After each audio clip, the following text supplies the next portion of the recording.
हिन वीडियो में असां मिसाल हल कंदासीं जंहिंमें असां अंकनि जी क़तई क़ीमतुनि जो पाण में भेटा कंदासीं या मुआवज़ो कंदासीं। असां वटि अंग आहे काटू 9 या मिसाल क़तई क़ीमत काटू 9 जी। इहा अगरि असां भेटा कयूं कंहिं अंग सां त ॾिसूं को अंग क़तई क़ीमत कढूं या एब्सोल्यूट वैल्यू चइजे। को अंग सोचां ॾिसो अंग था सोचूं मिसाल काटू 7 त काटू 9 ऐं काटू 7 पाण में भेटा कीअं था थियनि। हाणे असां सोचूं त काटू 9 अधु तरीक़े ते कीअं नज़र ईंदो ऐं काटू 7 अधु तरीक़े ते काथे पियो आहे ऐं उन्हनि जूं क़तई क़ीमतूं छा आहिनि ॿिन्ही अंगनि जूं, तॾहिं ई असां ॿिन्ही अंगनि जी भेटा करे सघंदासीं। हाणे इन खे करण जा ॿ तरीक़ा आहिनि। हिकु इहो त अधु तरीक़ो ठाहियूं।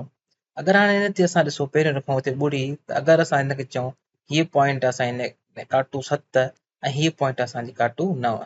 हाणे जॾहिं तव्हां कंहिं अंग जी क़तई क़ीमत एब्सोल्यूट वैल्यू मालूम कंदा त उन जो मक़सदु इहो आहे की उहो अंग ॿुड़ीअ खां केतिरो परते आहे, उहो भले सॼे हथ ते हुजे या खॿे हथ ते।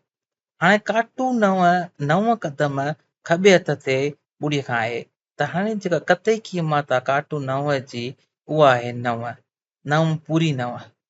हाणे काटू 7 उहो पूरो 7 क़दम ॿुड़ीअ खां खॿे हथ ते आहे, त हाणे काटू 7 जी जेका क़तई क़ीमत थींदी उहा थींदी 7। ठीकु आहे।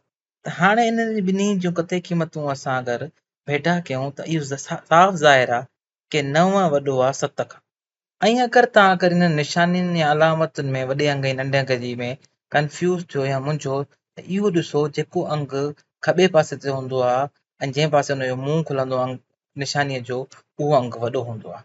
या अगरि हिन खे ई मां बग़ैर क़तई क़ीमतुनि जी लिखां त असां लिखां काटू 9 नंढो अंग आहे काटू 7 खां। हाणे ॾिसो हे जेको कुंड आहे उहा नंढे अंग जी तरफ़ आहे ऐं जो मुंहुं खुले थो उहो वॾे अंग जी तरफ़ खुले थो। हाणे हिन ते गौर कयो त हाणे ॾिसो त के काटू 9 नंढो अंग आहे काटू 7 खां, पर काटू 9 जी क़तई क़ीमत जेका 9 आहे उहा काटू 7 जी क़तई क़ीमत जेका 7 मिली थी उन खां वॾी आहे। ॿियो तरीक़ो हिन खे सोचण जो इहो आहे त तव्हां कंहिं अंग जी क़तई क़ीमत कढो था त उहो अंग तव्हांखे वाधू या पॉज़िटिव थी मिले थो। हाणे क़तई क़ीमत अगरि मां कढां 9 जी तॾहिं बि असांखे जवाबु 9 मिलंदो। काटू 9 जी बि असांखे क़तई क़ीमत 9 ई जवाबु मिलंदो, छाकाणि त इहे ॿई अंग ॿुड़ीअ खां 9 क़दम परते आहिनि। हीउ पहिरियों अंग 9 क़दम सॼे पासे ते ऐं ॿियो अंग 9 क़दम खॿे पासे ते। अचो त हाणे कुझु ॿिया मिसाल हल कया। असां 9 अंग खणूं था ऐं उन जी क़तई क़ीमत कढंदासीं। असां पहिरियों अंग खणूं था क़तई क़ीमत 2 जी ऐं उन खे भेटा कयूं था क़तई क़ीमत 3 सां। हाणे 2 असांजो ॿुड़ीअ खां 2 क़दम परते आहे, त इन जी क़तई क़ीमत जेका बीहंदी 2 जी उहा बीहंदी वाधू 2 या पॉज़िटिव 2।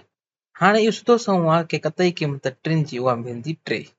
हाणे इहो साफ़ ज़ाहिर आहे की 2 नंढो अंग आहे 3 खां, त असां नंढे अंग जी निशानी ॾींदासीं की 2 नंढो आहे 3 खां। हाणे असां हिन खे ॾिसूं था क़तई क़ीमत 2 जी नंढी आहे क़तई क़ीमत 3 खां। हाणे मिसाल तव्हां भेटा करणु चाहियो था, मां हिन खे नए रंग में लिखां थो की काटू 8 जी क़तई क़ीमत। ठीकु आहे, वरी उन जी भेटा कयूं था असां क़तई क़ीमत 8 सां। हाणे हिकु तरीक़ो सोचण जो इहो आहे की हे ॿई अंग ॿुड़ीअ खां 8 क़दम परते आहिनि। हीउ पहिरियों अंग काटू जेको 8 आहे उहो खॿे पासे ते 8 क़दम ऐं 8 जेको आहे उहो सॼे पासे ते 8 क़दम। असां लिखी सघूं था क़तई क़ीमत हिन जी बि 8 ऐं हिन जी बि क़तई क़ीमत असां वटि 8 आहे। हाणे त इहो साफ़ ज़ाहिर थी वियो की 8 8 जे बराबरि आहे। हाणे हिकिड़ो ॿियो मिसाल खणूं त असां भेटा कयूं था की असां वटि अंग आहे काटू 1 उन जी क़तई क़ीमत असां भेटा कंदासीं 2 सां।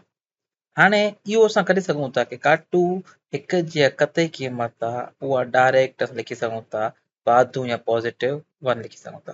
हाणे जेका इहो आहे इहा नंढो अंग आहे 2 खां, त असां चई सघूं था की काटू 1 जी क़तई क़ीमत 2 खां नंढी आहे।